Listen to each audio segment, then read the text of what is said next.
Assalamualaikum बच्चों, welcome to e learning programme of the educator Al-Rahim Campus Dina. I hope you all will be fine and enjoying your summer vacations. I am your math teacher. Let's start up. अच्छा बच्चों, book page number 56, third proportion बोलते हैं कि तीसरी quantity जो होती है ना उसको थर्ड प्रपोर्शन बोलते हैं। अब डेफिनेशन रीड करते हैं। If three quantities A B and C are related such as A ratio B proportion B ratio C then C is called the third proportion. मैंने कहा कि सी जो है वो थर्ड क्वांटिटी है, तो इसलिए इसको बोलते हैं कि ये थर्ड प्रपोर्शन है।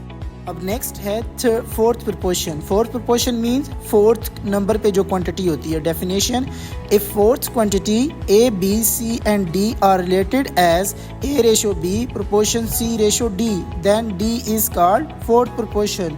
फोर्थ टर्म पे जो टर्म होती है, जो क्वांटिटी होती है, उसको फोर्थ प्रपोर्शन बोला जाता है। Next is mean proportion. ठीक है, मीन प्रपोर्शन बोलते हैं सेंट्रल वैल्यू को। अगर डेफिनेशन को रीड करें, if three quantities A B C are related as A ratio B proportion B ratio C then B is called mean proportion. Central value को mean proportion बोला जाता है।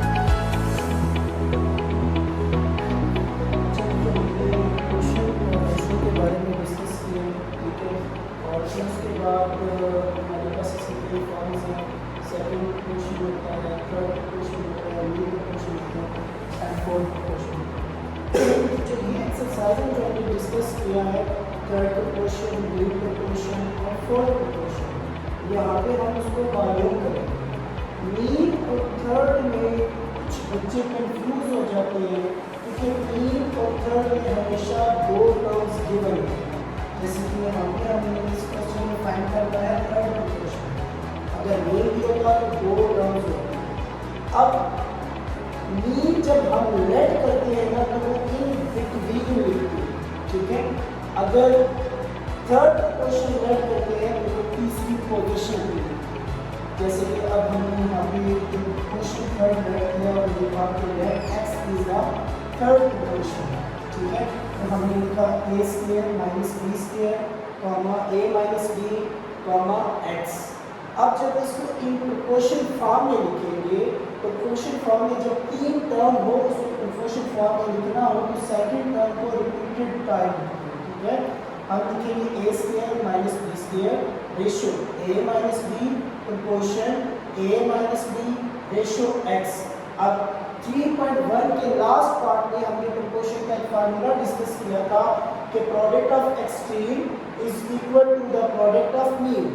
एक्सट्रीम पॉइंट मैंने आपको बताया कि starting point and ending point को बोलते हैं, और मीन जो सेंट्रल वैल्यू इनके बिटवीन होती है उसको हम मीन वैल्यूज बोलते हैं। तो product of extreme a square minus b square into x and product of mean a minus b into a minus b, दोनों सेम टर्म्स हैं, आपस में मल्टीप्लाई हो रहे हैं, दोनों के ऊपर 1 पावर है तो आपके पास a माइनस b का होल स्क्वायर बन जाएगा। अब x हमें मालूम करना है। अब इसके साथ a square minus b square है तो ये यहाँ पे मल्टीप्लाई हो रहा है, दूसरी साइड पे वो क्या हो जाएगा, डिवाइड। अब अगर आपको चैप्टर 4 क्लास 9 में अलजेब्रिक आइडेंटिटीज याद हो कि a square minus b square किसके इक्वल है, ठीक है, वो हमने यहाँ पे मेंशन कर दिया कि a square minus b square is equal to होता है a minus b into a plus b।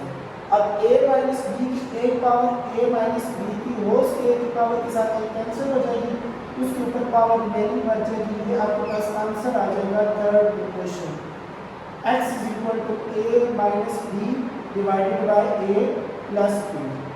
अब इसी क्वेश्चन का पार्ट 6 करते हैं जो थोड़ा सा कॉम्प्लिकेटेड है लेकिन इतना मुश्किल नहीं है। आपको सिर्फ अलजेब्रिक आइडेंटिटीज याद होनी चाहिए, अगर वो याद है तो फिर आपके लिए क्वेश्चन कुछ भी नहीं है। ये हमें उसी तरह दो टर्म्स दे दी गई है क्वेश्चन के अंदर, p square minus q square divided by p Q plus q Q comma p minus q divided by p square minus p Q plus q square. अब हमने फिर यहाँ पे भी थर्ड प्रोपोर्शन लेट किया x।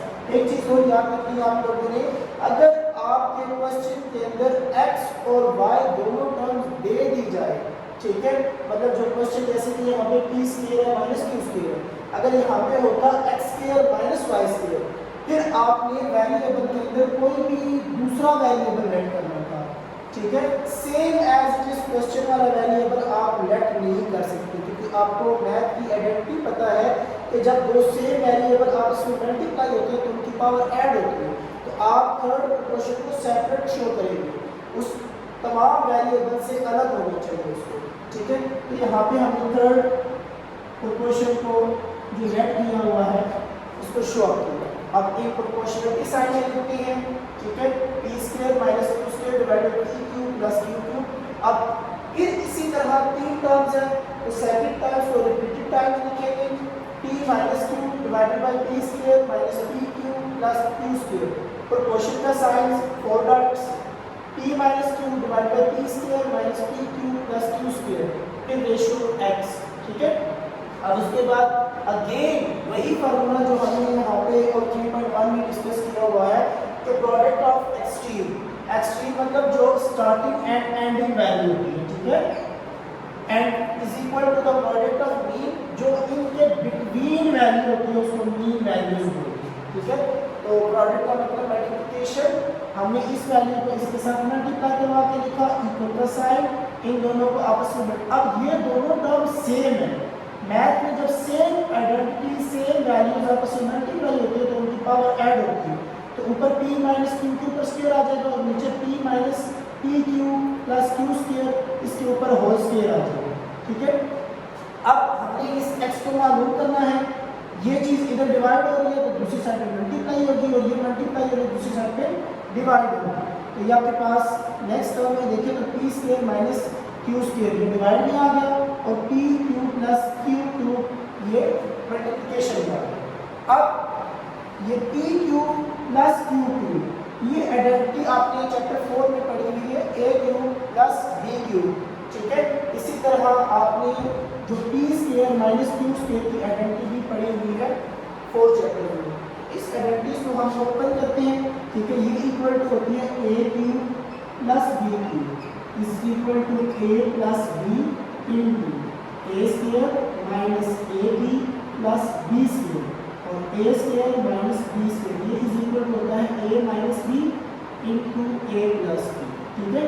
तो यहाँ पे हमने ये दोनों आइडेंटिटीज ओपन कर ली।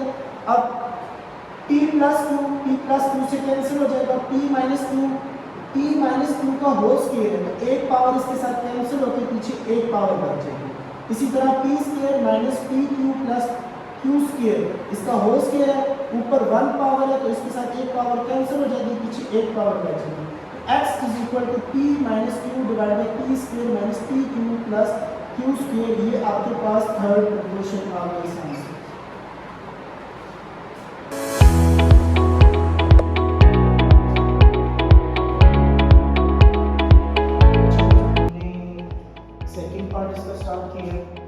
सेकेंड पार्ट में है कि find the fourth proportion of the following questions.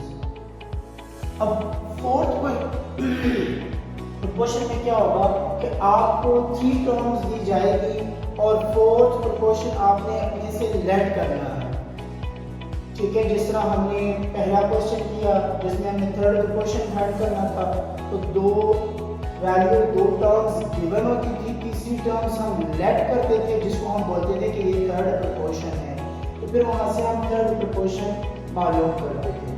बाकी सारे स्टेप एज इट इज उसी तरीके से क्वेश्चन 1 की तरह, लेकिन यहाँ पे सिर्फ 3 टर्म्स होंगी, 4 टर्म्स आपने अपने से लेट करना होगा। जैसे कि पहला क्वेश्चन है x square minus 11x plus 24 x minus 3 5x4 minus 40x cube.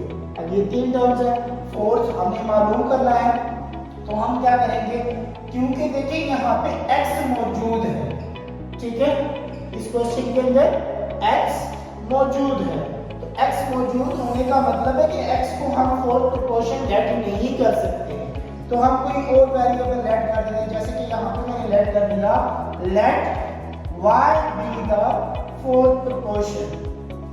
अब उसके बाद आपके पास हमने इन टर्म्स को लिखा और फोर्थ प्रोपोर्शन जो y हमने लेट किया था उसको भी साथ मेंशन कर दिया। फिर इन्हीं चार टर्म को हमने फर्स्ट क्या काम किया कि इसको प्रोपोर्शन फॉर्म में लिखा x square minus 11x plus 24 ratio x minus 3 proportion, ये प्रोपोर्शन का sign 5x square 5x4 minus 40x cube ratio xy। ठीक है, अब आपको वही फॉर्मूला अगेन प्रोपोर्शन का कि product of extreme equal to product of mean. Extreme पे मैंने आपको बताया था कि first and the last value and the mean first second and third, मतलब इसके बिटवीन जो वैल्यू है, ठीक है, उसको मीन बोलते हैं। तो यहाँ पे हमने दोनों को मल्टीप्लाई करवा दिया। y हमने क्या करना था मालूम, लेकिन उससे पहले इस क्वाड्रेटिक इक्वेशन के फैक्टर बनाएंगे। क्वाड्रेटिक इक्वेशन की कंडीशन क्या है कि मल्टीप्लाई करवाए 24 आए और प्लस करें 11 बच जाए, प्लस करें 11 बच जाए, 11 बने तो -8 मल्टीप्लाई बाय -3 तो प्लस 24 x स्क्वायर और -8 -3 -11, क्योंकि साइन उसके साथ 11 है, प्रोसेस हमने प्लस का करना है। आपको पता है कि माइनस माइनस होके प्लस है, ये प्लस का ही प्रोसेस है, लेकिन फाइनल रिजल्ट के साथ जो साइन आता है वो माइनस का ही आता है। तो यहाँ पे हमने उसके फैक्टर बना दिए। ठीक है, यहाँ से x कॉमन था, x कॉमन ले लिया, इनमें भी 3 कॉमन था तो 3 कॉमन ले लिया। आपके पास इसके फैक्टर बन गए x - 8 into x - 3। दूसरी साइड पे हमने 5x क्यूब कॉमन ले लिया तो हमारे पास बच गया x - 8। अब ये चीज इधर मल्टीप्लाई है, दूसरे पे डिवाइड, x - 8 x - 8 से कैंसिल, x - 3 x - 3 से कैंसिल। तो आपके पास फोर्थ प्रोपोर्शन का आंसर आ जाएगा y = 5x क्यूब। ठीक है, अब the next question number 6, p square minus q square, p square plus p cube plus q square, ये एक terms. Second terms p cube plus q cube, second terms p cube minus q cube, third terms. अब fourth proportion फिर हमने late करना है, क्योंकि यहाँ पे कोई x कोई y नहीं है तो हम x को भी लेट कर सकते हैं। तो यहाँ मैंने कहा कि let x be the fourth proportion. आप y भी लेट करें, नो इश्यू, कोई भी वेरिएबल लेट कर सकते हैं, लेकिन वो इस इक्वेशन के अलावा होना चाहिए, इस इक्वेशन के अंदर वो वेरिएबल मौजूद ना हो। ठीक है, अब उसके बाद जो प्रोपोर्शन हमने लेट किया फोर्थ उसको यहाँ पे मेंशन कर दिया, फिर इसको प्रोपोर्शन फॉर्म में उसी तरह से प्रोपोर्शन फॉर्म में लिखा। ठीक है, ये प्रोपोर्शन का साइन, ये फिर दो values terms, product of extreme, product of extreme पे ये वैल्यू एंड देन ये है x, और प्रोडक्ट ऑफ मीन पे ये दोनों वैल्यू। हमने इन दोनों को आपस में यहाँ पे मल्टीप्लाई करवाया, x * p square minus q square into p square plus p cube plus q square is equal to p cube minus q cube into p cube plus q cube। अब अगर आपको अलजेब्रिक आइडेंटिटीज याद हो तो आपने वहां पे a cube minus b cube भी पढ़ा हुआ है, a cube plus b cube भी पढ़ा हुआ है, a square minus b square भी पढ़ा हुआ है। तो इन फार्मूले के फॉर्म आपने लिखने हैं, जैसे कि p cube minus q cube, ये इक्वल टू होता है p minus q into p square plus p cube plus q square, p cube plus q cube plus का formula p plus q into p square minus p cube plus q square. अब नीचे आपके पास p square minus q square, a square minus b square, a plus b into a minus b, तो p plus q into p minus q। ठीक है, तो आपस में ये कैंसिल होते थे, जो सारी टर्म्स कैंसिल कर दी, सिवाय ये एक टर्म बच गई जो हमारे पास ये फोर्थ प्रोपोर्शन का आंसर आ गया। ठीक है बच्चों, fourth proportion and third proportion हमने कर लिया और तकरीबन आपके पास सारे टर्म्स इनके सेम होते हैं, सिवाय क्वेश्चन के अंदर वैल्यू का डिफरेंस कि थर्ड में 2 टर्म्स दी जाती हैं और फोर्थ में 3 टर्म्स दी जाती है। फोर्थ का मतलब होता है कि फोर्थ पोजीशन पे,